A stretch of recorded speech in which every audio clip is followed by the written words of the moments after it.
আমরা সুমুদ ফ্লোটিলার শেষ অংশে, এর আগের ফ্লোটিলাগুলি ইতিমধ্যেই গাজার কাছে চলে গেছে।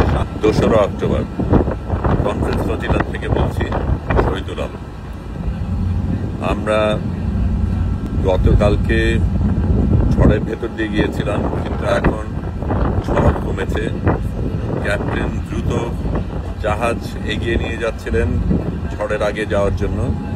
আমরা সুমুদ ফ্লোটিলার শেষ অংশে, এর আগের ফ্লোটিলাগুলি ইতিমধ্যেই গাজার কাছে চলে গেছে। সামনে যেগুলি ছিল সেগুলিকে গত রাতে ইসরায়েলি হানাদাররা আক্রমণ করেছিল, কিন্তু আমরা এখনো সেই জায়গায় পৌঁছাইনি।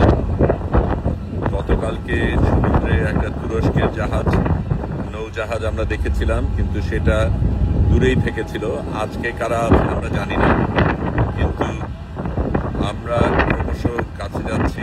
আমরা অবশ্যই সেখানে পৌঁছাবো এবং ইসরায়েলের আক্রমণের কারণে আমরা কোনোভাবেই পেছনে যাব না। এখনো সমুদ্র উত্তপ্ত, এখনো ঝড়ের আশঙ্কা রয়েছে, বিদ্যুৎ থেমে গেছে, বৃষ্টিও সকালে থেমে গেছে, কিন্তু আমরা আমাদের মতো চলছি। শহীদুল আলম বলছি, গাজার পথে।